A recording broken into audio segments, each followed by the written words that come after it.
Wrestling fans, are you ready? For the thousands in attendance and the millions watching around the world, let's get ready to rumble! I'm back, so deal with it. Let's do this! Finally, The Rock has come back! Live TV is awesome. The spirit of Ultimate Warrior will run forever!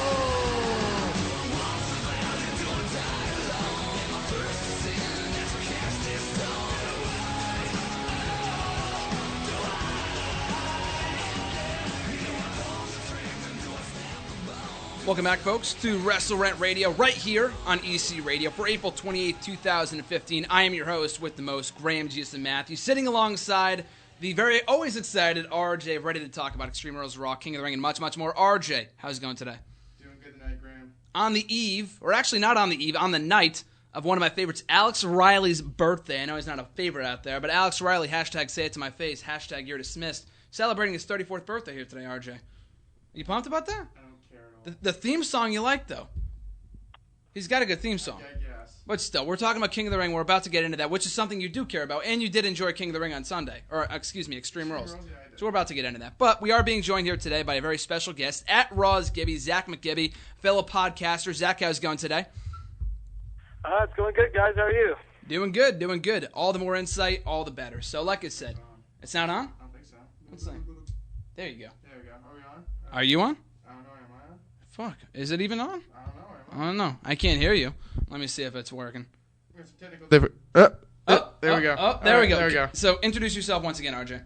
Sorry about that. I'm doing good tonight, Graham. Whatever schmuck is in the studio before said the mute button on your mic. So there's a conspiracy. There's a conspiracy going on here in the Seriously, all right. Thank God I can hear myself now, so that's good. Well, speaking of R-Truth, he was in the King of the Ring tournament this past week. Actually, just now, he made it to the semifinals, much to our surprise, facing, who did he face? He faced Bad News Barrett, didn't he? And he lost to Barrett in the semifinals, but he beat Stardust in the opening round. But still, we'll kick off with that. That just concluded on the WWE Network, the King of the Ring tournament 2015.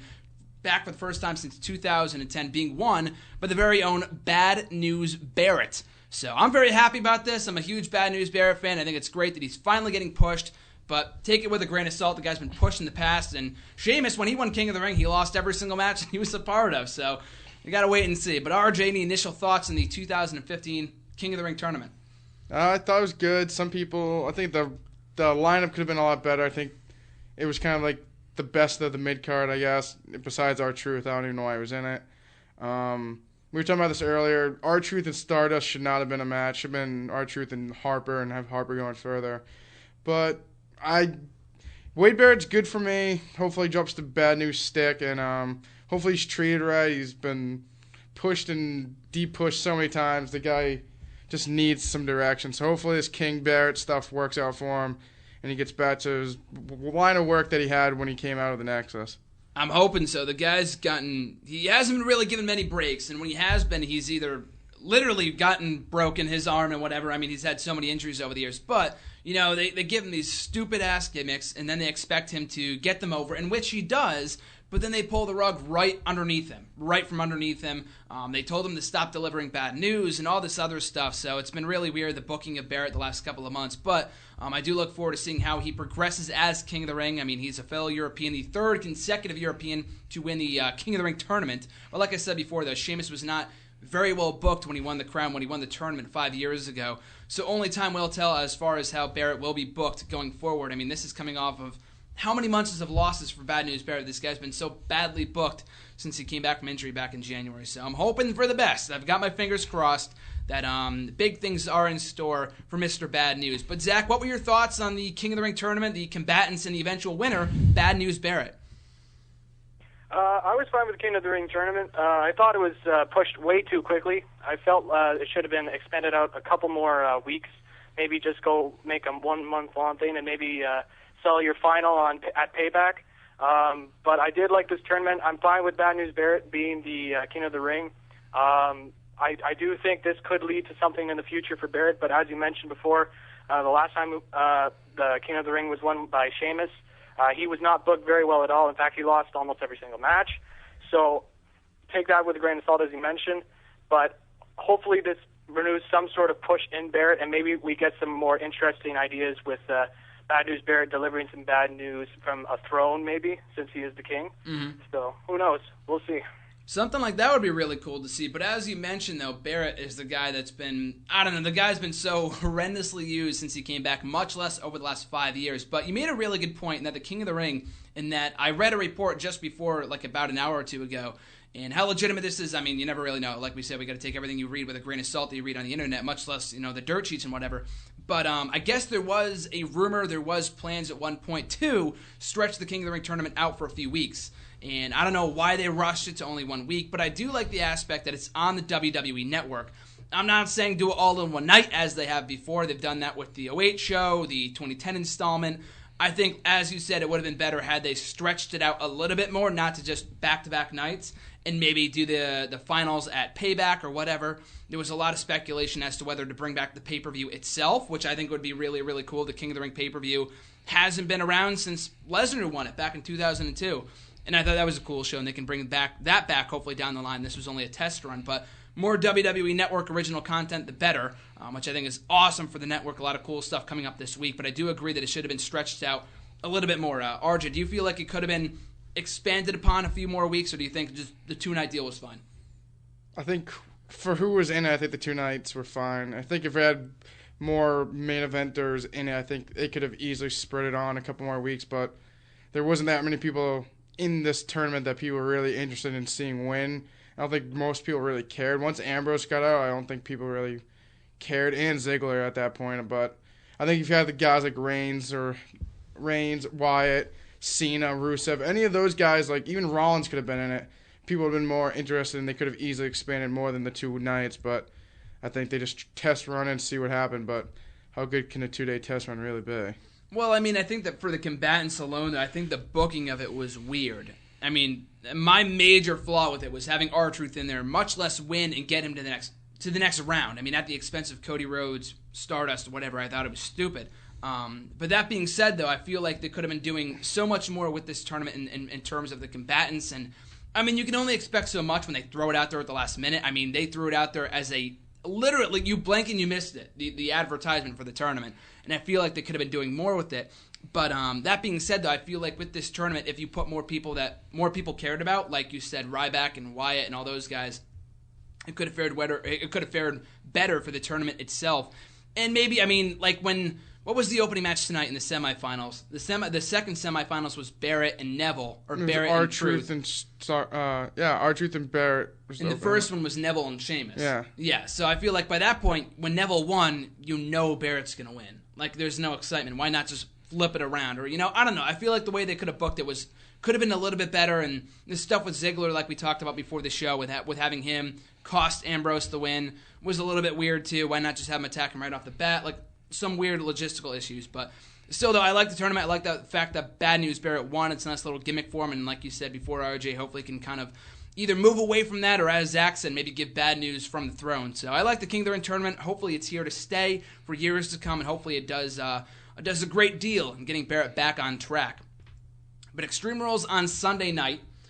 A very good pay-per-view, in my opinion. I thought it was a good show, a good, solid show, coming off the heels of WrestleMania, one of the greatest WrestleManias of all time. And some things to dissect. We're going to rewind it, recap it, take a look back at it, maybe overanalyze it a bit. This is WrestleRant Radio, after all. But the biggest talking point coming out of this pay-per-view, we'll start with it right now, with the opening matchup itself. I mean, we'll talk about the title match. That's the biggest talking point. But we'll go for a match-by-match review here. Kicking it off with Dean Ambrose and Luke Harper. We won't mention the kickoff match because we already kind of gave our thoughts on Neville and Barrett.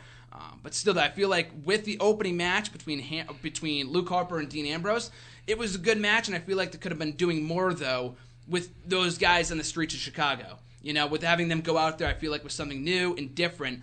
But they could have been doing a lot more with it. But I did enjoy it for what it was worth. So, Zach, I'll start with you. What were your thoughts on Luke Harper versus Dean Ambrose on Sunday night at Extreme Rules? I like the chaos of the match. I thought it was quite fun. As you mentioned, I would have liked to have seen a sort of a street fight, as in actually seeing them fight on the streets of Chicago, then come back into the ring and see all that ending progress. But I did enjoy this match. It was quite fun. And it's a big win here for Ambrose, who's been really needing a pay-per-view win over the past couple of months. So hopefully this catapults Dean Ambrose into something new, whether that be continuing with Harper or maybe somebody else, I don't know. But I was very glad to see this match, and I'm glad to see Dean Ambrose win because he's one of my more personal favorite wrestlers in WWE right now. I agree. I absolutely agree because it was, I think the last time he won a match on pay-per-view was like Payback of last year, which was like 9 or 10 months ago. So he was long overdue. Luke Harper kind of held his own as well for a very good match. And as you mentioned, I feel like they could have done more with the kind of on the streets of Chicago, a little bit more footage, whether they taped it live or beforehand or something. I felt like they could have done a little twist on Goldust versus Piper from WrestleMania 12. That would have been pretty cool. But for what it was, though, I thought they made the most of it. The first ever Iron Man match in years, seemingly. The match did almost come about an hour long. I think it said 56 minutes on Wiki, I think it was. But fun for what it was. Could have done more with it, but I did enjoy it for what it was. So, RJ, what were your thoughts on Luke Harper versus Dean Ambrose? I'm going to go the same with you guys said. I think it was a good match. I think it was, they should have used the street fight stipulation more. I think it's so dumb how they have to pin him in the ring. It's a street fight. They should be able to pin him out of the arena. It's outside the arena if it comes down to it. And like you said, they should have showed them fighting outside the arena in the streets. They took off in a car and then just came back. Yeah. But it was good for what it was. Like you said, it's a different twist that we haven't really seen. And it was good to see Ambrose win because he hasn't won on pay-per-view in a while. A big win. That being said, what do you think is next for Dean Ambrose? Where does he go from here? Well, I think in terms of Dean Ambrose, as I mentioned, maybe he continues with Harper. Mm-hmm. But then again, he has conquered Harper in a street fight, so maybe we see a move on. I was going to say Ryback, but Wyatt's taking on Ryback. Mm-hmm.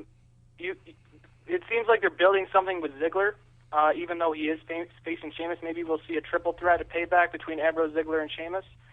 Maybe that's something we see in the future, especially with Ambrose getting screwed out of his chance of getting the King of the Ring after Ziggler got involved. So maybe that's where they go next. But otherwise, I actually have not a clue, other than maybe Harper, on what Ambrose could do next. No, that's actually a good theory. We were talking about that before the show, in that he did cost him the King of the Ring qualifier on Monday night, and they have to explain that away somehow. I mean, Ambrose essentially got screwed. I mean, you could make an argument that he was going to lose anyway because he got bro kicked on the side of the ring, and he would have lost by countout. But regardless, though, he did have the match cost by Sheamus. But still, yeah, I feel like that'd be the only logical direction to go with him right now. We only have 2 more Raws until the next pay-per-view, so there's only so much they can do with Dean Ambrose until then. But a triple threat with Ziggler and Sheamus would be pretty nice, and we'll get into that matchup next. But any other thoughts on what they could do next with Dean Ambrose? If they don't go against Rusev, I feel like that's a heel after Cena. They could have after Payback, you mean? Yeah. Okay. But then, like you said, till Payback, I'd just say stick with Harper. Yeah. Yeah, I mean, I think for right now, at Payback, I don't know, we'll get into that later. They're already doing a triple threat between Orton, Reigns, and Rollins. You don't need another one on the card. Yeah, that's true. Yeah, I don't know. It's not really all that often that we see 2 triple threats on one show. But yeah, I think that could be a nice direction they can go in down the line. Because as we mentioned before, do you think they could turn Dean Ambrose heel maybe at some point? Yeah, I think they're going to blast him as a face as long as they can. Yeah, well, I mean, they need more heels right now, especially with Kane going babyface, sooner rather than later. So hopefully we'll get some top heel and someone in one form or another at some point in the near future. But yeah, that was Luke Harper versus Dean Ambrose to kick off the show. Pretty nice matchup, as I said before. Up next in the card, a Kiss Me Arse match. We've ranted about the stipulation before. There's really no need in doing it now. But the match itself, though, between Dolph Ziggler and Sheamus was actually really, really good, which should come as no surprise. These guys have great chemistry together. No exception, no different on Sunday night. A really nice matchup. And to the surprise of everyone watching on the WWE Network and watching live in Chicago, Ziggler emerged victorious in clean fashion. But Sheamus did not kiss Ziggler's arse, I guess, when Ziggler got low blowed by Sheamus, and then Sheamus just kind of walked off, not living up to the stipulation, which was probably for the better. But a very good match. I thought it was smart booking all around. Ziggler got a nice win out of it. Sheamus keeps his heat. You knew that he wasn't going to kiss Ziggler's ass. So for everything, for all intents and purposes, I thought it was a really, really good match. So RJ, I'll start with you. What were your thoughts on the booking and the match itself between Ziggler and Sheamus on Sunday night? I think everyone had to see this coming. Once Ziggler won, I knew he was going to kiss Ziggler's ass. He's a heel. He's not going to stoop down to that level and kiss the face's ass. I knew he was going to low blow him. Bro kicks him and makes Ziggler kiss his ass. It's just booking 101. I think if anyone has watched the product for a while, they knew that Sheamus was going to kiss his ass. If he did, then it would have killed all Sheamus has had happen since he came back. So I think it was a good match. Saw it, like, once Ziggler won, I knew he was going to kiss his ass, and I think it's good heat for Sheamus to just make Ziggler kiss his ass and leave. Exactly. I mean, like you said, I feel like anything that if Sheamus was to have kissed Ziggler's ass, which they're not going to do anyway. Thankfully, they didn't have either guy live up to the stipulation. They kind of did it, but thankfully not fully, of course. But with Sheamus, he's been doing really, really well since he came back. I'm no Sheamus fan, but I am a fan of the way that he's been portrayed since he came back as the badass heel, knocking out these underdogs left and right. I like the gimmick. He has a motive. He has a purpose. And he's finally doing something that people care about, which is for the first time in how many years? Since he was last heel, like 4 or 5 years ago. It's been a long time. So I enjoyed the matchup, enjoyed the booking. Zach, what did you think of it? I thought this match was good. I also liked the booking. It made both look really strong in the end. Mm-hmm. I thought there were moments where it kind of dragged a little bit, especially after Ziggler got the pinfall victory. But I liked it. It kept Sheamus looking strong. It kept his heel heat, as you mentioned, and it also made Ziggler look strong because he was able to beat Sheamus, and it'll enable them to continue this feud down the line, hopefully not another Kiss Me Arse match. But I also really like this, and I'm actually a big fan of Sheamus. I think he's a great in-ring worker, and all bets aside, I think the gimmick really blinds what Sheamus can actually do in the ring, because he's a great brawler. I go back to, I believe it was Hell in a Cell, when he faced Cesaro in a great matchup that not a lot of people talk about. So this is no surprise to me that Sheamus can be really, really good in a matchup. So, but overall, I really like this matchup. I wish this stipulation didn't happen at all, really, but I kind of understand it. They're trying to make Sheamus look dominant compared to the other wrestlers, and that they should all kiss up to Sheamus. So overall, good matchup. I'm with you all the way. I feel like Sheamus is one of the more underrated workers in WWE right now. I can't remember the last bad match that this guy had. I mean, you go back to his matches with Randy Orton. The matches with John Cena weren't amazing, but if you give this guy the right opponent, whether he's with Daniel Bryan, those matches were phenomenal. I think that goes without saying. But Randy Orton, even though we've seen it a million times, always a good match. Daniel Bryan, and most recently Cesaro, like you said before, Zach, at Night of Champions, one other pay-per-view they worked last fall. The guy is always a really good worker, and like I said before, him and Ziggler have nothing short of great chemistry together, so I'm looking forward to seeing them work another match at Payback. But, Zach, on that same note, do you feel like the rematch at Payback will be a standard singles match, or do you think they're going to add another stipulation, like 2 out of 3 count falls, or something along those lines? I think we'll see another stipulation for this matchup. As you mentioned, maybe a 2 out of 3 falls match. Something that can make Sheamus look dominant as a dominant heel. So maybe not a 60-minute Iron Man match, but maybe a 30-minute Iron Man match we could see. But again, knowing WWE, they could probably just go for a standard singles match in the upcoming pay-per-view Payback. But if they were to do a stipulation, I would be totally fine with a 30-minute Iron Man match, because both these competitors can go in the ring and could definitely go 30 minutes with each other. So that's possibly what I could see at Payback. RJ?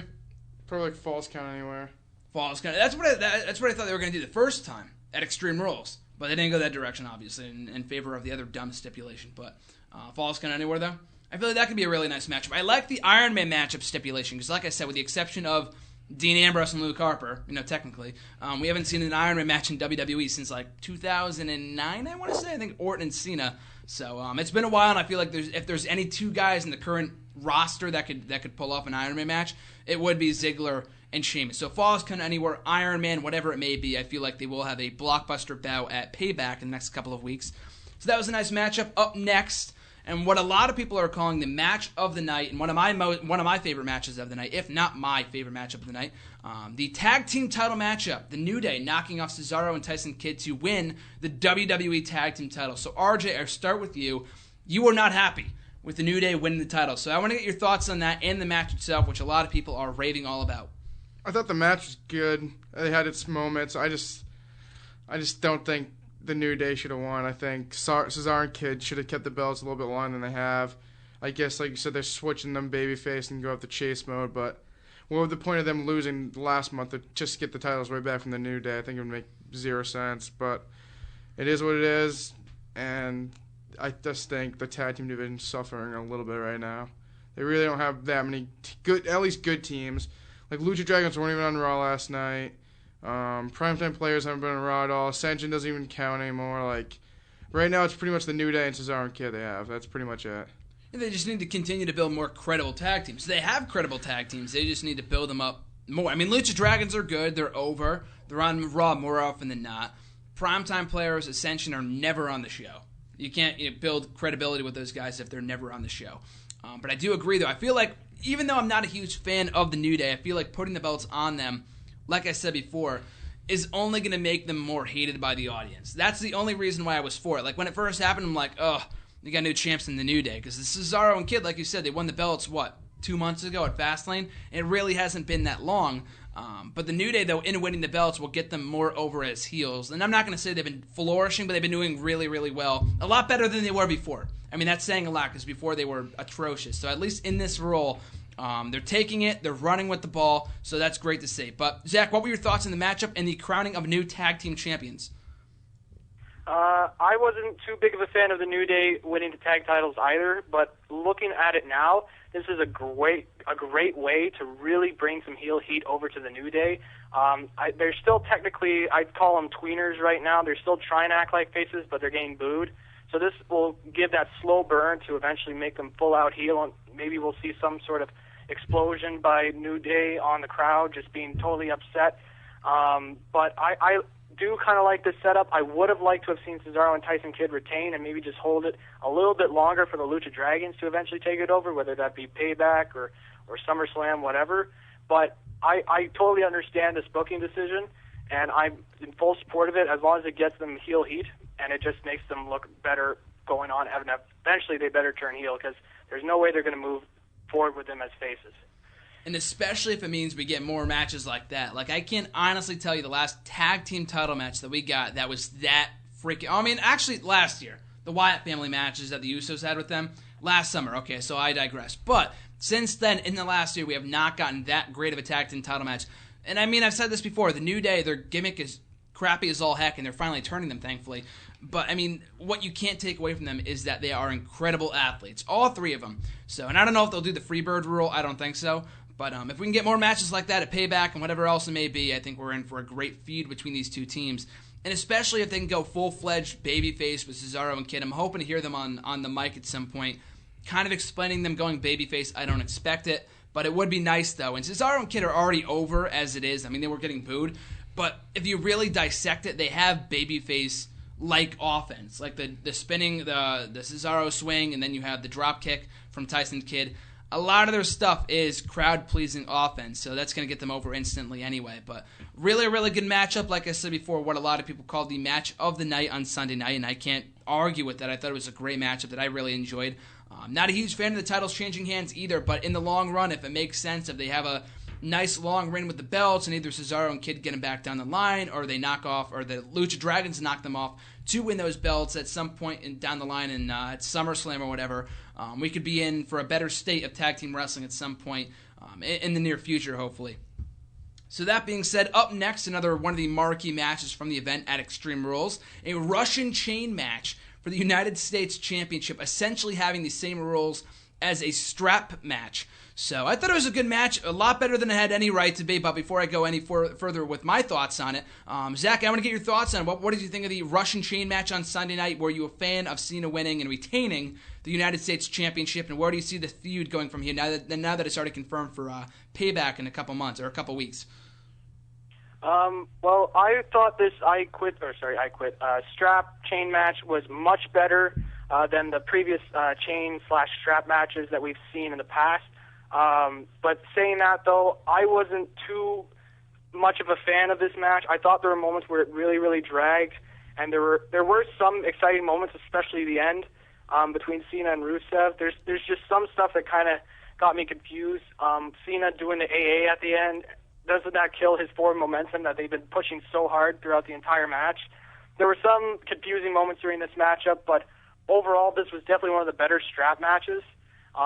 But saying that, though, I was never, ever, ever a fan of the strap match stipulation, and I was getting really tired of seeing these strap matches, especially a couple years ago at Extreme Rules itself, we had Sheamus versus Mark Henry, and that match was awful, I thought.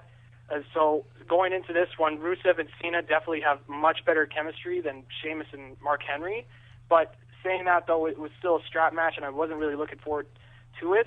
But again, it really exceeded my expectations. But saying that, though, there were moments where it dragged, and there were moments where I just kind of got confused about some of the rules that they put in. Yeah, I'm in the same boat. I've never been a huge strap match fan. I mean, I never thought they were any good. In the last 3 that we've had, like you said, they've all been in Extreme Rules. We had that match between Sheamus and Mark Henry, which was no good. CM Punk and Umaga, I was not a fan of at all. Great show, not a fan of that match, though. And then they had, I think it was JTG and Shad like one year, which was a random matchup, and that sucked. So, yeah, I mean, we've had a lot of bad strap matches in the past. They exceeded expectations.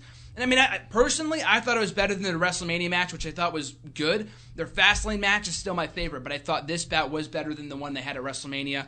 Cena going over, really no surprise there, as he should have, but the feud continuing, we'll get to that in a minute. I don't get that. But the match itself was better than it had any right to be. They made the most of the kind of fluky, weird stipulation. Cena retained, so I really didn't have a problem with it. But RJ, what were your thoughts on the Russian chain match with Cena going over, still the United States champion? I think I'm gonna go with you guys. The strap match has never been one of my favorites. The only one I can think of, Eddie and JBL. Yeah. I can just think of. I think it was Great American Bash 04. Yep. And that was probably the only strap match I've ever watched and actually was entertained. This match was wicked confusing. Like he said that Cena hit the A, so wouldn't that kill us a momentum? But that didn't like. I just think the whole concept's so stupid. Like at one point, like they're both like in the middle of the ring, and they both have 3 touched, and then like it just like something that's just so stupid. I just think the strap match is so stupid. I think it, like you said, it dragged on a lot, and like it just like went on way too long than it should have been. I don't like the stip to begin with, so I wasn't a big fan of this match. I knew Cena was gonna win, so I wasn't too surprised. But I think it's one of the worst stips they can put in a match. I think it's just it adds for a very boring matchup. I know you can't do it anymore given the PG environment, but it would have been nice, and we've gotten this at Extreme Rules before, right before they went PG with Cena and JBL, but it was a first blood match. I feel like with the chain, and I don't know, we just saw Sheamus bleed, that's what I'm thinking of, whoever bled. That was Sheamus on King of the Ring. But I feel like with the chain itself, they could have had each other bleed, they could have choked each other out with it or whatever. I know that might have gotten a little gruesome, but I think it would have been more exciting than what we saw on Sunday. But for what it was, though, I thought it was good. A standard matchup, I didn't think it was great, but in terms of their respective chemistry together and the past stipulation of strap matches, especially at that event, it was better than I really honestly thought it would be. And it apparently serves as a stepping stone to the next pay-per-view, where we will get, like I said before, in an I Quit match, Cena and Rusev for the United States Championship. No rematches afterwards. Cena said last night on Raw that win, lose, or draw, there will be no rematch between Cena and Rusev at any point after that. And this is the final chapter in their feud. But I'm just questioning why we're getting a rematch to begin with. So, RJ, start with you. Why are they doing it again at Payback for the 4th time? Because they can. Any more insight on that? They can. I'm surprised they didn't do Wyatt and Cena last year at Battleground again. Yeah. They just gonna pull this feud as far as they can because they have nothing else for Cena right now. Okay. Yeah. So they're just going to keep pulling it out, and then they're just going to have the I Quit match, and then that's pretty much it. I mean, we're 3 weeks out, and then we're not actually going to be here for Payback predictions, but maybe we'll talk about this next week in the last show. But still, what do you feel like is a plausible, possible finish to that matchup? I mean, what can you do? Because Cena never quits, and then Rusev losing again for the 3rd consecutive time would kill the guy. So do you have any ideas in mind for what they could possibly do? Rusev quit. There's That's nothing it? else I can think of. Yeah. I don't think the Lana thing is very plausible at all. I don't think he'd do that. I just think I knew this was going to happen, and it's just so dumb. Rusev had so much momentum, now he's going to lose it all. I just don't feel like I feel like him losing on Sunday did not kill the guy. Losing to Cena again at Payback is going to kill the guy because he would have to either quit or he's already gotten pinned. Now he's going to have to submit too. So now he doesn't lay claim to having not submitted or not pinned or whatever. But yeah, like you said, I feel like they're probably just doing because they more so for Rusev than for John Cena, because with Cena there's so many other potential opponents for him as United States champion. I love the U.S. challenge. And I feel like they can go on for a long time if you bring guys like Zayn or Balor or a returning superstar like a Rhino or something for one night. I don't know. Some NXT guys would be nice. You know, I think the U.S. Open has a lot of potential, but the feud continuing doesn't really make much sense. But, Zach, what were your thoughts on the next rematch announced between Cena and Rusev at Payback? Where do you see the direction of this feud going? I absolutely despise the rematch idea. I think it should have just ended with the Extreme Rules matchup.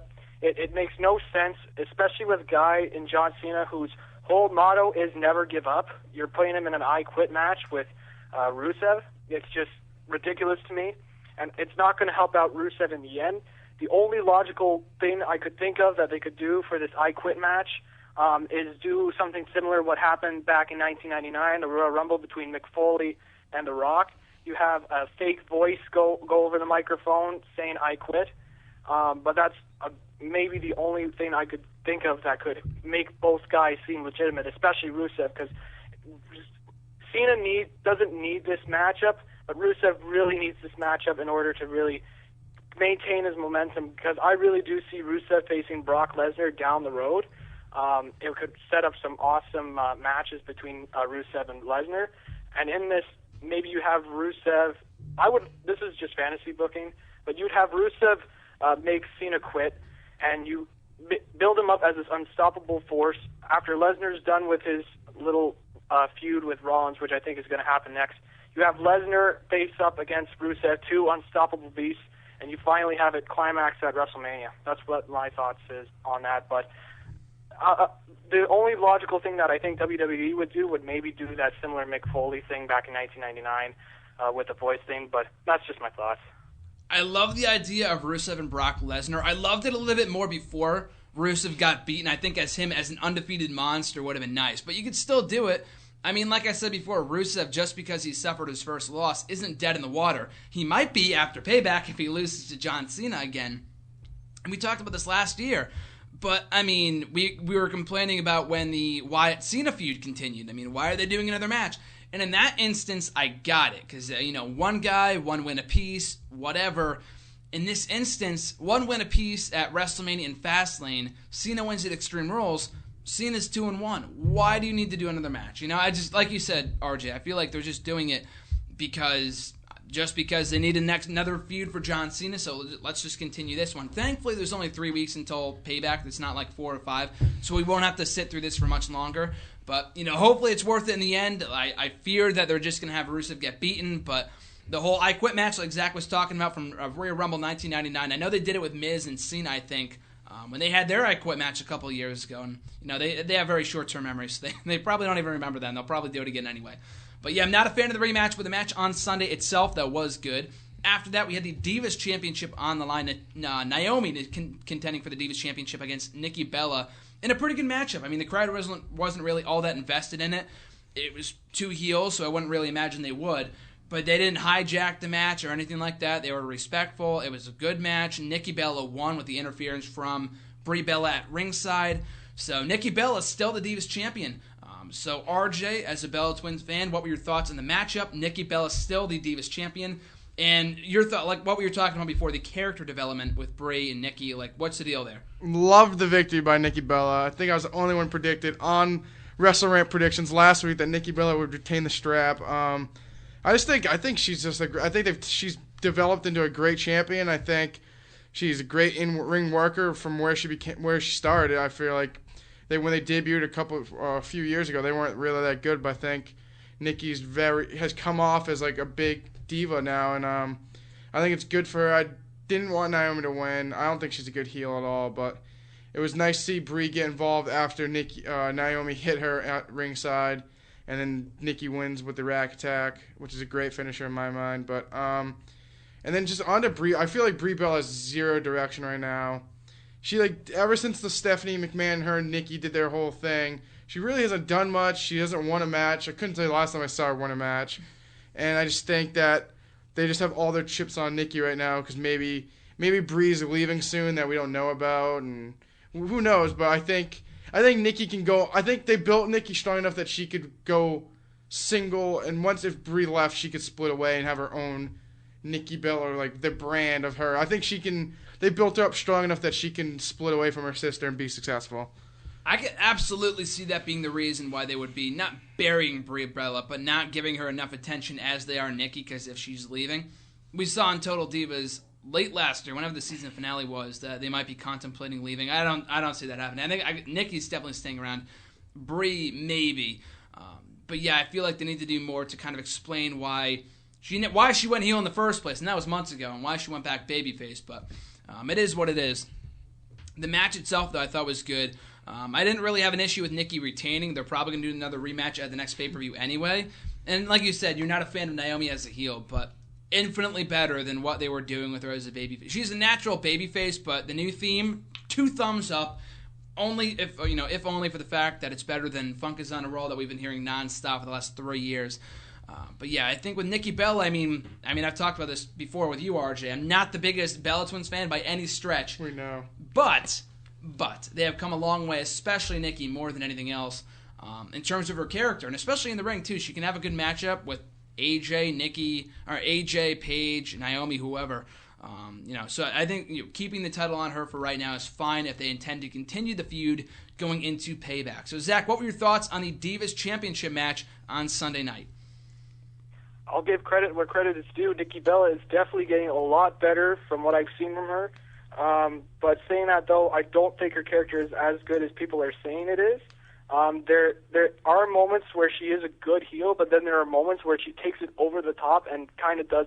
It's more of channel-changing heat, which is not the good heat that you want. In terms of Naomi, I actually really like Naomi as a heel. I think she's progressing much better as a heel.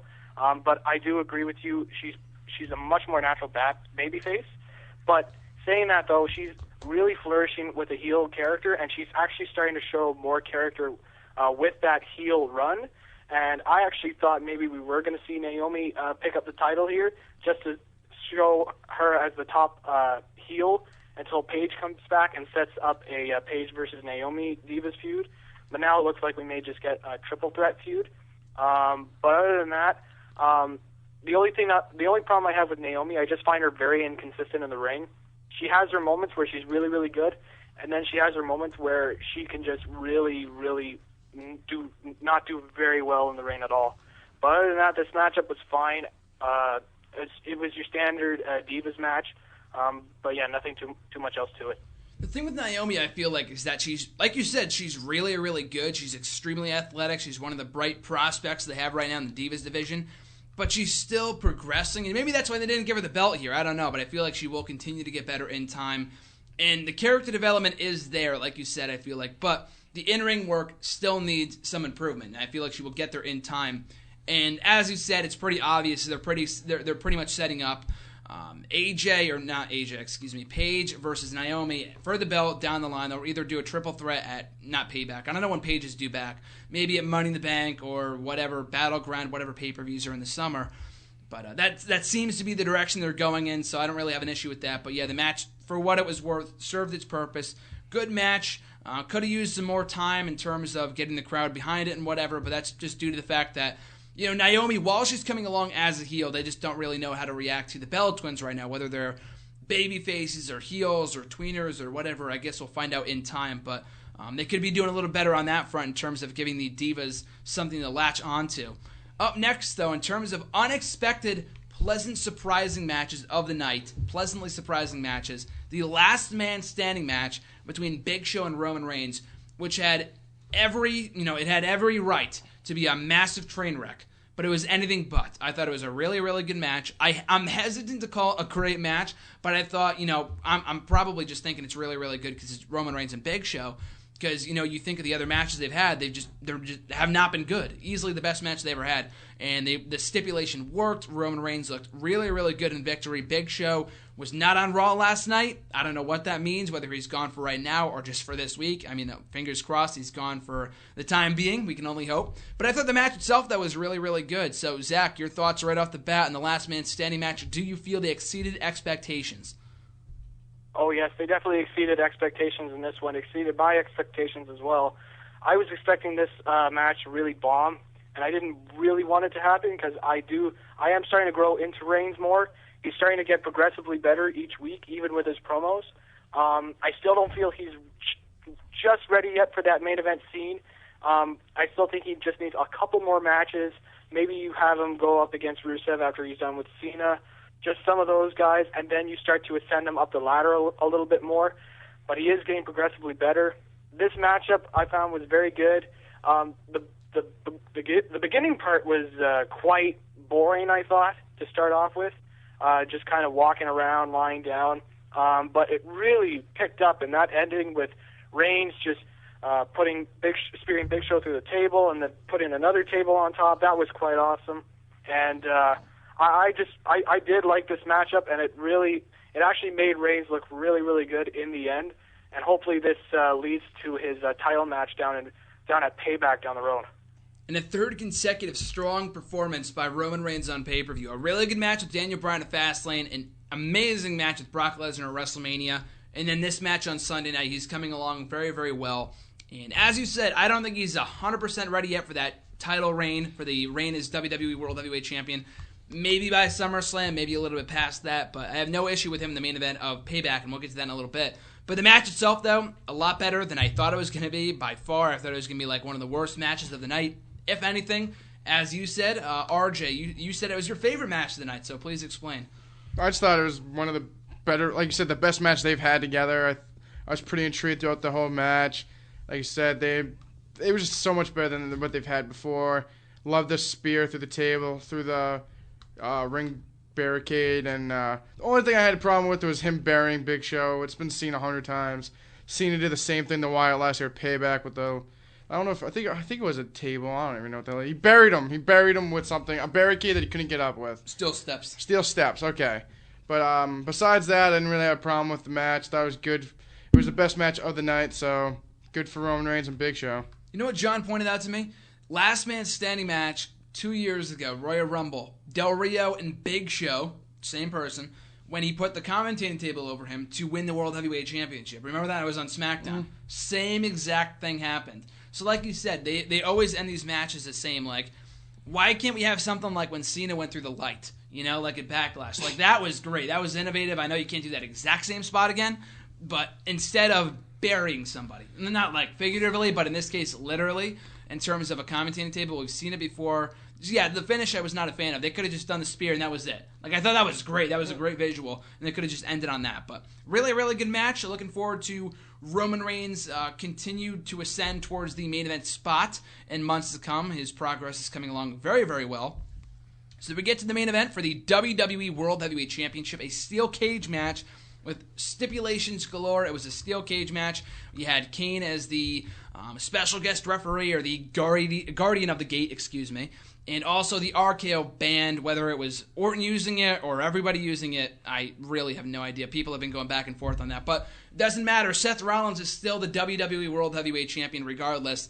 A lot of conflicting thoughts on this matchup. So, Zach, kicking it off, what were your thoughts on the steel cage matchup? Do you think it was bad? Do you think it was good? Do you think it was overbooked? What were you thinking during it? I thought this was incredibly overbooked, and there were some moments where I just didn't like it. I did like some of the in-ring stuff, but some of the moments during this matchup, I thought it was overbooked.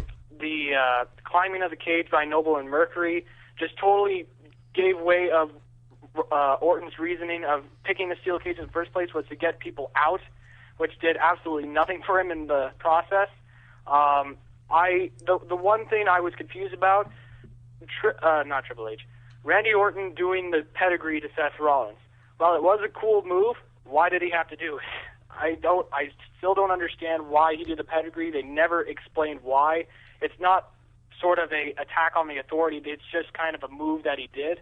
The only thing I could think of is he's running out of finishers, so you might as well use the finisher that Triple H uses a lot, and usually guys don't get up from the pedigree.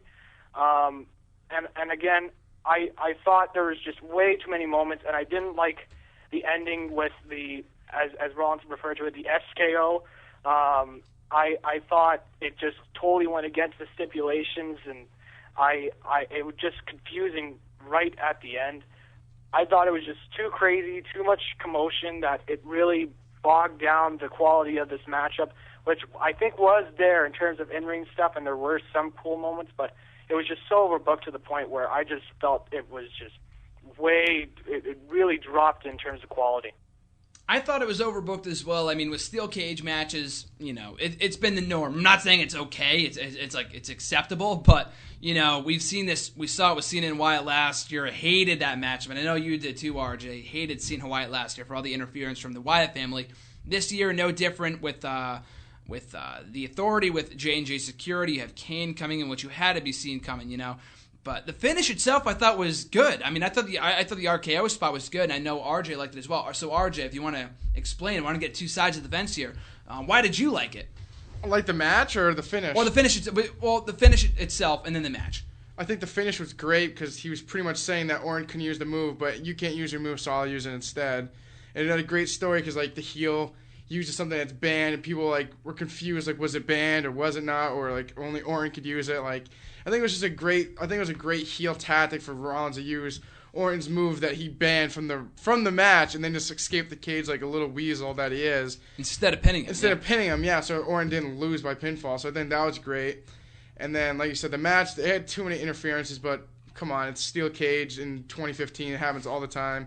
They need, if anything, Orange should have done what Big Show did a couple of years ago against JBL. Had the barbed wire on the top of the cage so no one from the cabinet could get in, and no one interfered in that match either. So I think, obviously we've seen the last couple of years, the Wyatt family trying to get it in, and J&J and Kane. In a steel cage they're going to somehow try to get in, and we've seen the same thing with Hell in a Cell matches. People get in all the time now. So, the Orange shouldn't have used that stip. It's just so dumb now. That steel cage means nothing. But I thought it was good for what it was. Like you said, the in-ring stuff was great. Interference, everyone knew it was going to happen. But I love Seth Rollins, so a great victory for him, and gets a lot of heat on him for using a banned move and winning by escaping the cage. As you said, I feel like he makes Orton look like a goof for selecting the steel cage match. Did you not watch Extreme Rules last year with Cena and Wyatt? Weren't you on that show too? Because that stipulation, it's a shame. I'm a traditionalist. I'm an old school wrestling fan in that it's the steel cage should be used as the be-all, end-all, as it used to be. I'm not even saying back in the 60s or 70s, but you go back 20 years ago even, not even 15, 10 years ago, when a steel cage, I'm thinking, Triple H and Ric Flair from Taboo Tuesday 05, stuff like that. That was a bloody match. Actually, that might have been their first match, so maybe that's not a good example. But, when it used to end a feud, we're getting Orton and Rollins again next month. So what's the point of that matchup when the Authority is going to... You can see the same thing with Hell in a Cell, though. That used to be the end-all, be-all, too. Oh, that's even worse, because we get that at the same time every single year. That's even worse, And that's supposed to be 10 times more brutal. And then we get, it's October, time to do another Hell in a Cell match. And you have fucking Y interfering in the Authority, whatever. That's another one for another day. But, yeah, I thought the match itself was good, though. I thought from an in-ring standpoint, I thought it was good. The finish... The RKO spot, I did enjoy. Like you said, I thought it kind of stuck it to him, saying, you can't use this move, but I can. And there was a lot of controversy. Was it banned from the match? Was Orton only banned from using it? And, a lot of arguing between a lot of people on Twitter and whatnot, but that was never really cleared up on Raw last night. It was alluded to, but, Triple H or whoever never came out and said, it wasn't banned or whatever. They never really explained what the significance of that was. But nevertheless, though, I thought the match was good. The WrestleMania match was better, obviously. But I am glad that Rollins is still the champion. We're getting that triple threat match at Payback. So on that note, Zach, what were your thoughts on the announcement of a triple threat match at Payback coming up for the WWE World Heavyweight Championship between Randy Orton, Seth Rollins, and Roman Reigns? Are you a fan of it, and what would you have done instead? I am a fan of the triple threat match at Payback between Reigns, Orton, and Rollins. I didn't like how it led to that with the stupid WWE poll, but otherwise it does make sense for Reigns to get back into the title hunt after conquering the Big Show, and it also makes sense for Orton in the end. So I like it. It's a smaller pay-per-view Payback, and it just gives them another chance to try and show Reigns as this top guy in the company. And hopefully we'll probably see Rollins versus Reigns on its own after Payback, in my opinion. But yeah, I do like this matchup, and I'm looking forward to it at Payback. RJ? I told you this yesterday, but I don't know. I think they should have done something with Kane. I know Kane's not the biggest people lover nowadays. No one really gives a shit about Kane anymore. But after him chokeslamming Orton and Rollins and then letting Rollins win, they should have done something with Kane, because Kane and Rollins have the beef. Then Orton and Kane have a beef. So where the hell does Reigns fit into this? Oh, I get he beat the Big Show, but come on, the Big Show means nothing nowadays. If anything, they should just keep doing Big Show and Reigns till Payback, because I thought their match, Payback, right? Yeah, Payback. Mm-hmm. So I thought their match was good enough, but maybe they're just going to end that and Big Show can do whatever he wants. But Kane should have some involvement in this, because he's the one that chokeslammed Rollins twice, I believe. How many times? Yeah. Exactly. And then he chokeslams Orton and then screws Orton over, but then Orton doesn't really care that, because then Orton came out last night and was bitching that he used RKO and not really complaining that Kane interfered, which was stupid and weird. I think they should have Kane, like, my proposal was he was like in the King of the Ring. He comes out with the mask again. He seems like a threat. Him, Orton, and Rollins at Payback. Rollins beats Kane, and then Kane's retired or something. Kane's not in the picture anymore. But they need to do something with Kane. They can't just have him keep interfering and then him not being in any of the matches. I just don't think Reigns really deserved to get in the match. Well, they're continuing to tell the story with him, the teasing tension between Rollins and Kane. And I mentioned to you, I am glad that he's not in the match itself, from like an in-ring standpoint. We're going to get the better match out of Reigns, Orton, and Rollins. So I look forward to that. But the thing with Kane was that he was the guardian of the gate. I almost said referee, whatever. He was a primary focus in that steel cage match. So is he going to be the referee for the Payback match? Like, where does he go from here? I agree with what you're saying.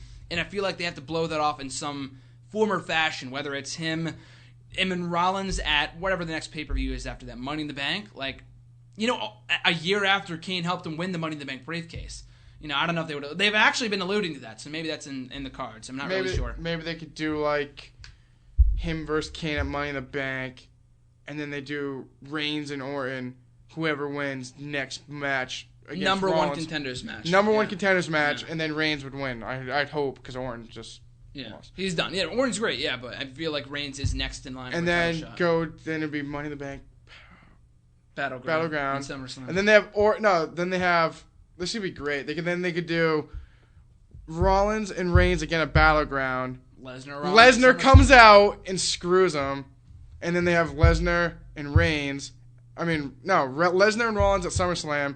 Reigns comes out and screws Lesnar, so Lesnar loses to Rollins, and they could just do Reigns and Lesnar on the side. With Reigns as the heel. Yeah, exactly. Double turn, baby. And then Rollins can just go off in his merry way and just keep what he's going. Him and Ambrose beat again. Everybody, yeah. They just do him and Ambrose again. Oof. I think that the possibilities with Rollins as champion are so much, like, they're just so good that they just can't take the belt off him right now. I know it's not in the cards, but it would be amazing if they kept the belt on him until WrestleMania. For that triple threat with the Shield with Reigns, and like Reigns has to go through Lesnar before he can go back in the title hunt. He finally beats Brock Lesnar, and he enters the match at WrestleMania. Dean Ambrose is in there too. They make him mean something again. I know he won on Sunday, but he's not main event level yet, nowhere near it. And Ambrose, after losing to Rollins time and time again last year, finally wins the belt at WrestleMania. Poor Reigns. Yeah, the second year in a row, the family's going to be like, what the fuck? You were supposed to win last year. Why didn't he win this time? And we're going to get the whole family thing. Fucking the Hanoi family's crying. The Hanoi family, yeah. Like, why did he not win? I could see that. I could totally see that happening. But, no, yeah, there's so many things you can do with Seth Rollins as champion. I like that scenario where you can do triple threat at Payback.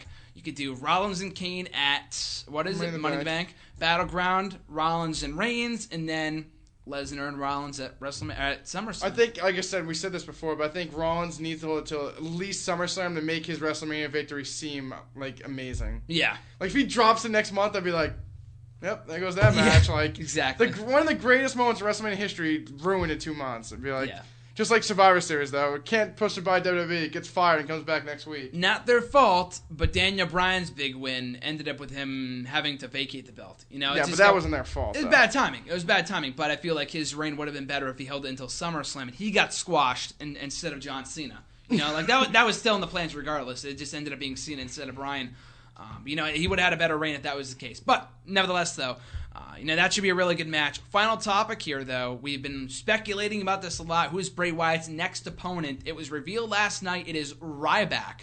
So we're getting Ryback versus Bray Wyatt seemingly at Payback. RJ, I'll start with you first.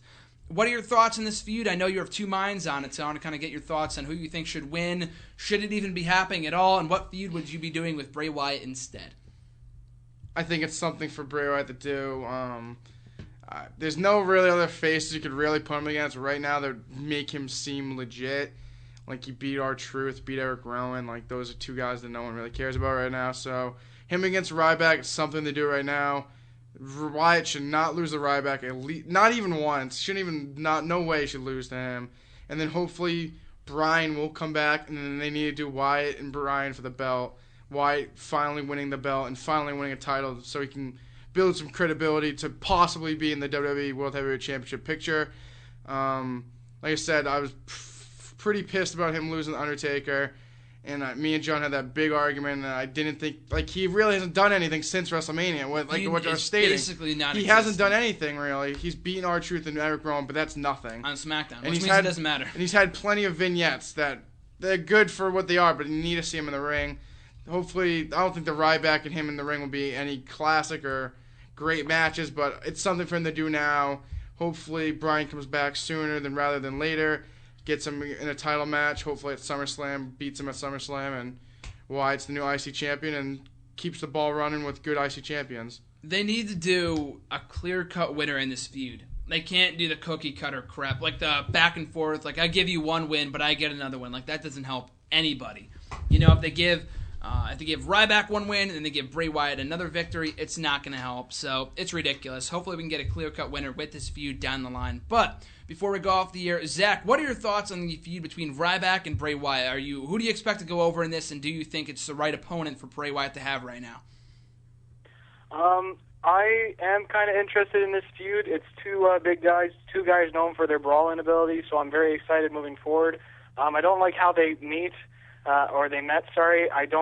There's no real heat between them that could really make Bray Wyatt go and attack Ryback, and we're probably not going to get any explanation as to why Bray Wyatt would choose Ryback. But this may shock some people, but I do see Ryback going over on Bray Wyatt in this feud, and I think the reason why they'll do that is they're going to try and elevate as many stars as they can, because right now they're very limited in terms of their main event stars. They've got a bunch of part-timers in Triple H, Brock Lesnar, Sting. They've got one full-timer that's now being pushed down the card in Cena, and they're trying to put Rollins and Orton in this main event scene, but they're also trying to push others up. And right now we've got Reigns, and there's also Kane is for lack of a better term, is being put up into the main event. So I think what this is trying to put up more stars to try and fill in that main event scene. So I do see Ryback getting the win over Bray Wyatt in this feud, which would be definitely bad for Wyatt. But at the same time, they need some new stars, and I think this could be the feud that could help ascend Ryback into a stardom area. Hopefully with whoever goes over, like I said before, they can just go all the way with it. Like if Ryback wins here and then Wyatt wins at the next pay-per-view, it's not going to help anybody. So they need to go with, either one pay-per-view match or two or whatever. They did it with Dean Ambrose. Why not just do it again? Just give either Bray Wyatt 2 wins, Ryback 2 wins, whoever goes over in this feud. They need to give them back-to-back wins, the final victory. None of this, even Steven booking, it's just not going to work out in the end. But I'm looking forward to the feud. It's something for Wyatt to do. It's better than him doing promos every single week. They're just wasting this guy. And I know that match with Undertaker, quote-unquote, elevated him, but they haven't even mentioned the match since it happened a month ago. It's like it never even happened. We never heard from Undertaker. If they're going to keep him off TV until the match with Sting, I don't see why you just didn't put him at WrestleMania. He was not that crucial of a component at WrestleMania that he needed to be around. But I digress, though. I'm looking forward to that. So that's about it. There's not much else on Raw. It was a decent show last night, but those were the two talking points coming out of Monday Night Raw and Extreme Rules on Sunday night. So on that note, Zach, thanks so much for coming on last minute, man. Really do appreciate it. But you are a fellow podcaster. People can check you out and send in questions at a certain email. So if you'd like to plug your email, where people can find the show, where they can find you on Twitter, now's the time. You got the mic. Awesome. So if you guys want to check me out, Rod's Gibby Podcast. I've got a website up, rodsgibbypodcast.blogspot.com. There's many different stuff there. You can submit questions there. We're starting up a new poll of the week there, so that's going to be pretty exciting. Get to hear some of the fans' thoughts. And there's plenty of different stuff. We got forums, all that good stuff, and, of course, old episodes of the Roz Gibby podcast, which you could go check out. If you want to send in questions, you can tweet me at Roz Gibby. You can also find me on Facebook under the same name. You can also send an email with your question, rozgibbypodcast@gmail.com. But, yeah, guys, go check it out. I think it's a good podcast for everybody. You heard it here first, folks. It is at Roz Gibby on the Twitter, Facebook, email. He's everywhere, guys. Check out the show. It's great stuff. Always enjoy listening to it myself. But like I said, Zach, thanks so much for coming on, man. We appreciate it, and hopefully we can catch you down the road. Yeah, that'd be great. Sounds great, man. Thanks again for coming on. We'll talk to you soon. All right. See ya. See you, man. RJ, of course, this time of the night, your shameless plugs. Second to last one, by the way. I know. I'm just so stressed out from schoolwork. I don't know who I'm going to get out there. I know, finals and stuff. I know, it's crazy. Cam, Caroline, Molly, Shannon, Graham. That's pretty much it. At RJ_Marceau on the Twitter. My next article will be up on nextEraWrestling.net.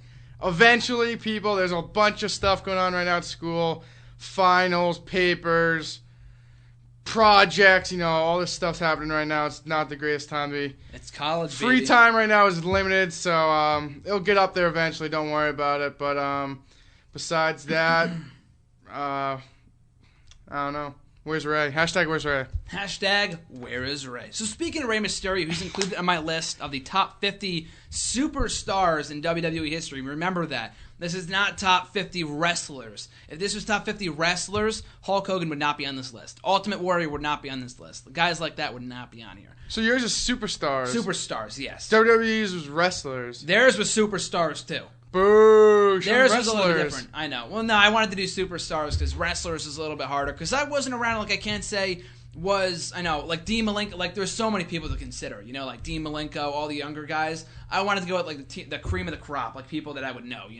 So when's it going up? It is going up hopefully tomorrow on hiddenremote.com. You can check it out there. I'll be tweeting out the link at WrestleRant on Facebook at facebook.com/Graham.GSM.Matthews on YouTube at GrahamGSM.Matthews as well. Bleacher Report, same thing. So kind of incorporating all the plugs in it to answer your question. But what are you going to say about Rey Mysterio?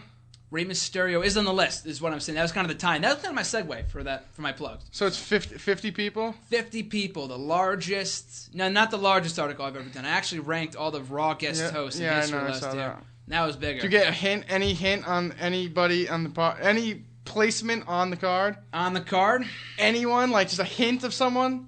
Top 10 maybe? Someone in the top 10? In the top 10? Just give us a hint. Just don't even say where they are. Just a hint who's in the top 10. One person. Triple H. All right. Triple H is in the top 10 superstars in WWE history. Got some help from @_John's Jargon on Twitter. We were on the phone together for like 2 hours last night. Graham wasn't feeling the Triple H in the top 10? What? Were you not feeling Triple H in the top 10? No, I was. Oh. We both agreed on that, but I just wanted to make sure. It was other stuff like that we were... Like I didn't have a few people on my list. I didn't even have Big Show on my list. And he is one of the top superstars in history, and he wasn't even on my list for some reason. I just forgot about it. Kane's on there as well. He was on there, and he still is. So a few people didn't make the cut. I have a question. Is Rey Mysterio higher than the Big Show? I'm not sure. I couldn't tell you. I got to go back and look. I'm going to jump off a cliff now. If he's not higher than him, he's relatively close. I can tell you that right now. You can check out the list tomorrow. Like I said, hiddenremote.com, like RJ said. NextEraWrestling.net, where you can listen to the entire archive of this show. From the last year and a half, we talk about everything. So WWE... And just pretty much just WWE, just wrestling. So make sure to check it out. We'll be back next week, though. Live365.com/stations/ECTV73. RJ's final show here on ECU Radio for the next year. I mean, in person anyway. Because you're not going to be here in the fall, are you? I might be. I'm not sure yet. Okay, so there's a chance. There's a chance. I don't know what my internship's going to be yet, so... Okay, but at least for the summer, though, we will not be having you in person for the show. Hopefully I'll call in a few times. We'll be able to call, of course. We'll be able to call in. I called dibs on the SummerSlam preview show. Since we're going to SummerSlam. Exactly. So. I'm hoping if Mike can work something out where we can all get together before the show, just do some freaking grand old...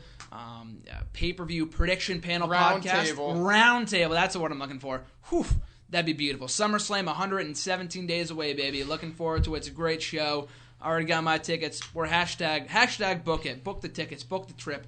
We're there. So like I said, we'll be back next week, Tuesday night, 9 o'clock Eastern Time, 8 Central Time. WrestleRant on the Twitter, Facebook, nextwrestling.net, at RJ_Marceau on the Twitter. Make sure to find it out, folks. We'll catch you next week right here on WrestleRant Radio. Have a great week, and we'll catch you then.